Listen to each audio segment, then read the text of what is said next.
Welcome back to another episode of the Yami Shibai discussion podcast. I am your host, Ghosty, joined as always by the illustrious, fabulous, irreplaceable. Me, the germ. He said it himself. The humble germ. Thank you for joining me once again. Oh, thank you. You seemed really caught off guard by how formal I was being. Yeah, I didn't quite know how to take it.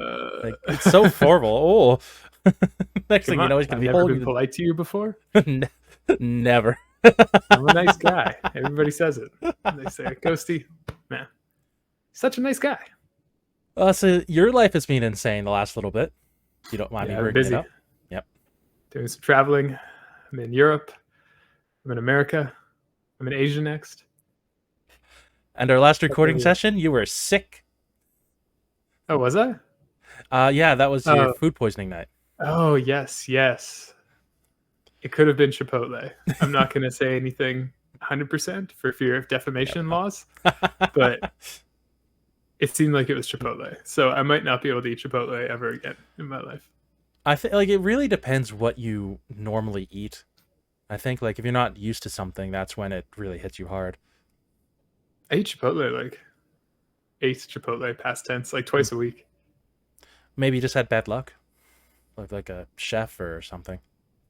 It's possible I just picked something else up while traveling too, but then I vomited the Chipotle back up. So that's scarred in your mind for you. So, yeah. So the flavor is ruined in any case. That's a shame. Yeah, but everybody sent me those South Park episode where there's like some kind of spray you can put on your underwear when you bleed after eating Chipotle. Yeah. You spray it, it's like there and clean for your next meal Chipotle.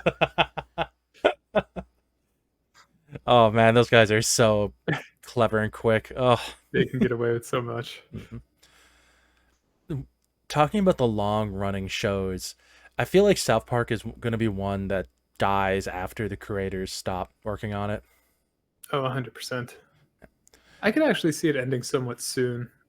It's hard to say, but just like, you could say the same about The Simpsons, actually. They're both kind of out of the popular culture zeitgeist. I feel like The Simpsons could keep going, though, because I've heard it's actually in another, I don't want to call it golden period, maybe a silver period at the moment. I haven't thought about it. I haven't seen any new episodes in like 10 years, maybe, so. It's still hanging in there. I believe in them. I want Simpsons to at least go to 1,000 episodes. I think that's where it's close to now. I'm surprised they're not there already. I could double check. Yeah, I see you. I'll fill some time. Okay.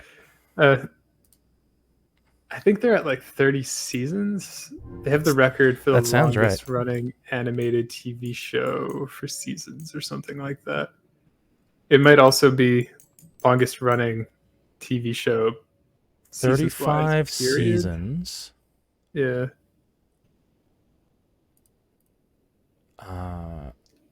They've got to be at over 1,000 episodes. I don't know how many episodes would be in a season. About 20 per season. So 35 is to be announced, so it's not quite out yet. So they have aired 750 episodes. Oh, okay. Right? Maybe they'll just go to 1,000 and then stop then. Yeah, I think that'd be an appropriate place to stop. Though that's neither here nor there. Let's get into this next episode. Speaking about you getting sick, a little spoilers for in the episode, right? Oh, I identified with this episode after my past week. So shall we begin? Let's get into it.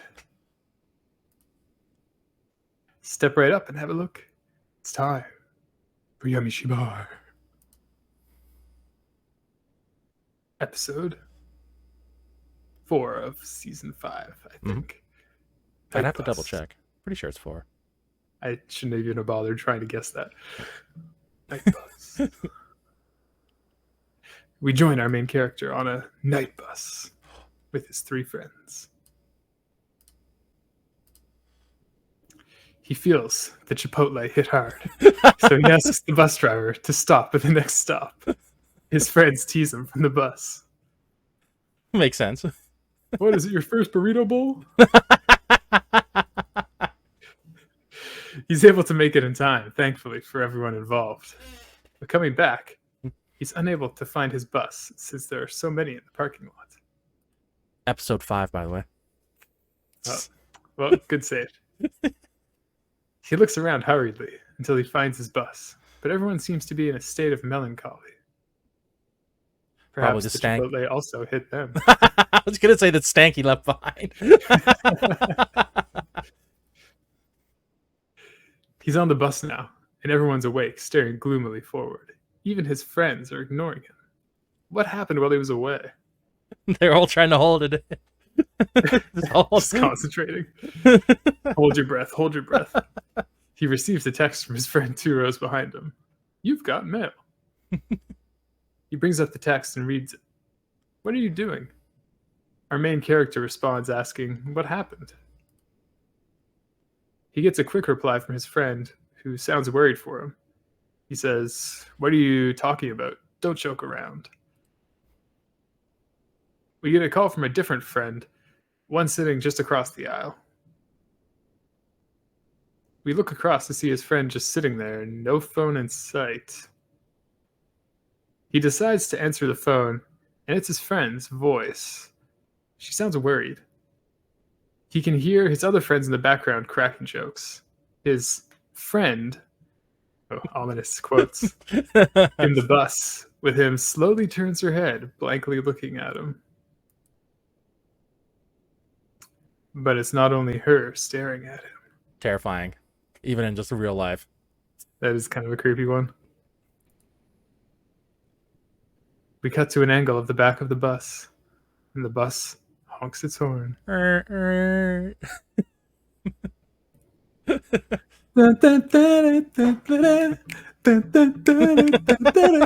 a slice of life. The end.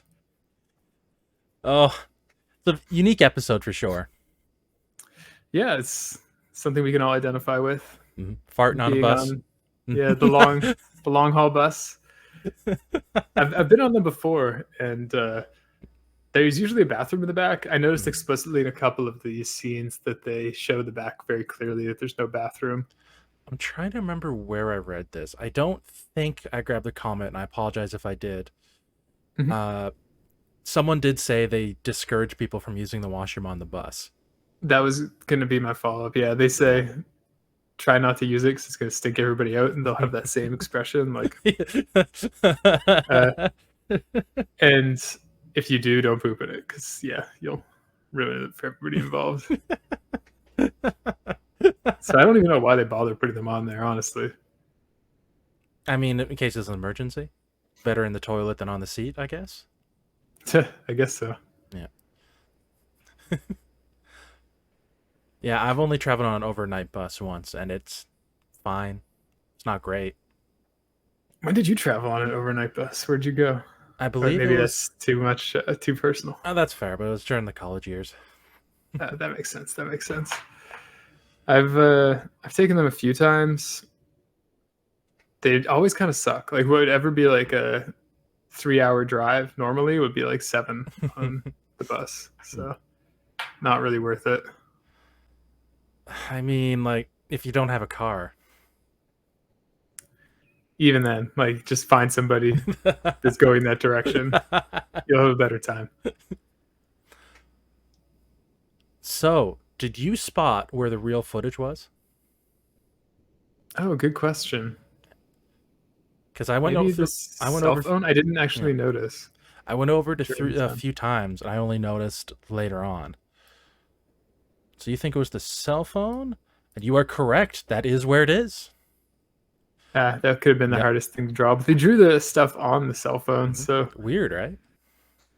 I feel like a scene that could have made more sense to be a real one is when he went back out and it was all the buses parked there, just because they usually do like the paranormal moment in real life. It's like this scene. That would have made sense, like if it was a bunch of real buses. But I guess they would have to go somewhere to actually like take a picture of buses and get permission. Yeah, it would have been a bit of a hassle. Yeah. Even though this also looks like it was a real picture that got painted over. I could see that. But that's much less of a legal liability. Mm-hmm. So, I want to change one thing that makes this episode a lot scarier. What's that? He didn't make it off the bus before he pooped his pants. I mean, honestly, 10 out of 10 debatably, the scary. most horrific part of this episode is when he's stuck on the bus and has to use the bathroom. Oh, it's so relatable. You just need the poop at the wrong time. In Japan, there's a lot more rest stops, at least. Oh, good. Maybe they're not open at night, though. I don't know about that. In North America, you might be going for a while. Though it's very relatable. Your friends be cracking jokes at your expense. Oh, of course. You're the vulnerable one. Now's their time to strike. Showing weakness? I think not. That's why I hold it in. Never release. Always hold. Anything else to say about the episode? It was different, which is kind of worth mentioning. Oh, yeah. No jump scare, no monster. I think I do really like the every concept. episode has had a monster so far. Not every. Like, do you remember the one that pops in my mind is that ceremony for the dead, where it was like you whispered something you did in life to the dead body. Oh, I meant this season. Oh, this season? Yeah. I don't have clear enough memory, to be honest. It's been a little bit since we've done this.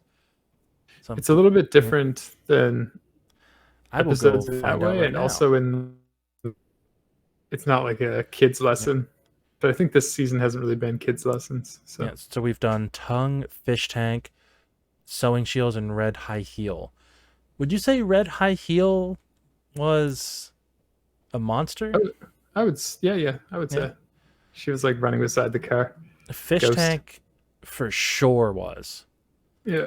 Sewing shears, yeah, they're like a ghost. That's like a monster. Definitely. Yeah. And tongue, while we never see the person, like that does seem very monster-esque for sure. Yeah. And I will say the voiceover is starting to annoy me less. I don't know if they changed the voice actor or what, but I think it was a lot less in this episode than it normally was for the last few. It's still there. yeah, it was pretty interesting. I liked that the whole like reveal. I thought it was pretty good. Yeah, that's super stressful in real life. You say that like you've experienced it. Not like that, but like you definitely. I think everyone's been in a situation where you've been in a crowd. Something happens, typically a fart. Everyone goes quiet and looks at you. We've all been in that situation at least once. Yeah. So we know that feel, bro. Mm-hmm. Any other thoughts from you? Nope. I think I've said my piece about this episode. Let's see what other people have to say. So I'll go first. 98 Sparks. Loving this season, but kind of hate these cliffhanger endings. I want to see what happens to them. And honestly, that's a fair. Doesn't every season have cliffhanger Yes, endings to most episodes? but this season more than most. Like the bus, the person, the tongue. That's just the person laying on top of him. I'd kind of say yeah. the point of horror is that you don't get it revealed to you. Yep. I don't think it's a bad thing, for sure. Yeah. Maybe it's unsatisfying, but yeah. they'll just have to live with it. Haripo said, just bail the second you get that text. Just out the window. Yeah, maybe this person thought that the bus was still parked or something. I think they knew what they were saying. Just out the window. Tuck and roll. I think getting like, if it was just the first text, I think that'd be a little crazy. It seemed like an effective way to communicate subtly on the bus. And come to think of it, the main character didn't really try anything. well, not much you can do when you're on a bus going down the highway. Yeah. And we also don't know what they did next. Yeah. Like, commonly we get main characters running in front like, stop the bus, let me out. But our character this time did nothing. Do you think that's really going to work, though, when you're in the ghosty realm? I don't They're just gonna know. laugh at you. But it's worth a try. Ask him politely. True. Yeah. You never know. Oh, I gave myself a long one next. You fool. Andrielito says, I travel once a month on a 10-hour night bus ride, and I always been uncomfortable to get down the bus. Afraid that I could mistake it or if they leave me behind, so I never get down. Just reframe my decision to stay inside. They by get down, they mean leave the bus. I know. Yeah. Yeah, I think that makes sense, but I also don't want to go on a 10-hour bus ride and not be able to pee one time. But that's a legit fear, though, to be fair. Yeah, I mean, just the idea of going to take a break and then you walk out and the bus is gone, you're pretty screwed. Yep. All your stuff is on there. Yeah. The bus isn't going to turn around for you. Nope. Nope. Sheol01 said, they don't have a toilet on a long-distance bus? Why are people complaining? This is bound to happen. This is the comment that had that reply on it. I think it's not necessarily bound to happen. Maybe there was already a designated rest stop just before this, half an hour or something, and this was just an unexpected emergency. Understandable. We're all human. Chipotle hits us all. They should stop building Chipotles along the bus route. It's just setting people up for disaster. So Shadow Wolf X, we know a Shadow Wolf in our life, but this isn't the same one. I think we saw this person once before. Probably. I remember discussing this. Poop before you go on a bus, and then there's the XD. I'm pretty sure that's the Shadow Wolf we know. That sounds like something he would say. It does sound especially like something they'd say. The XD emoji. That's him. Yeah, he's full of emotions. Zany little fella. This comment just made me smile and laugh. Just poop before you go on the bus. So themes and metaphors. Maybe it's another the one where the kid gets stuck in the toilet. It's about being vulnerable and exposed when you need to take care of your bodily functions and the anxiety that comes with that. I'm in 100% agreement. The feeling of social anxiety manifest. Shame in regular human actions. And then when he leaves and gets on the bus, he feels othered by doing something regular humans do. Yep. He's left part of himself behind, you could say. I could tell you were so excited to say that. Though I will say one negative thing about this episode is there's you could say some, but you could take the lesson from this episode that you should keep the pain in you and don't inconvenience the other people. That's true. Yeah. I don't think it's intentional, but that he's being punished for making everybody wait. Yeah. That's not his fault, though. I think we're good on there. So our personal scores. Go ahead, Ghosty. For me, I didn't really find it that exciting, which is kind of, I need to have a little bit of interest or fear in it. It is a horror show for me to give it a good rating. So given that, I feel kind of average about it. It's between a 4 and a 5. I'm going to go with 4. Yeah, that makes sense. For me, I enjoy the social anxiety of it. I find it very relatable. And needing to poop in an emergency, who hasn't been there? Of course. Especially yourself. Stress poops, oh. So I'm but it doesn't have a monster and it's not super unique, but I had a good time, so I think I'm gonna give it a 7. It's a fair rating also. No. So we got an 11. Got above halfway. Yep, got above halfway. So the next episode It's called Guess Who? And guess bump the mic. I was hoping that didn't go through. Loud and clear, baby. Woo! Just leave it in. It's fine. Guess who? This can go a lot of ways. Mm-hmm. I mean, other than like the classic children's board game, which I doubt. Maybe Yami How did you Shibai. know they did that? Maybe it's like somebody knocking at the door, and it's like, "Who's there?" And then you can't see them. Maybe they're covering the people, and they're like, "Oh, you gotta guess." And it's a spooky person. So, you would have never got this episode. Ah, You would have never guessed what happens in this episode. rough. I watched the episode and I don't know if I could really describe what happens. So, No, I'm excited. This sounds good. This sounds good. Look This is what I'm forward here to it. So you're just as right as anything I could say. Well, guess everybody has to tune in next time too to find out with me. Thank you for joining me, Ghosty. It's been real as always. Thank you for being you. Bye. I stole your thing. We share.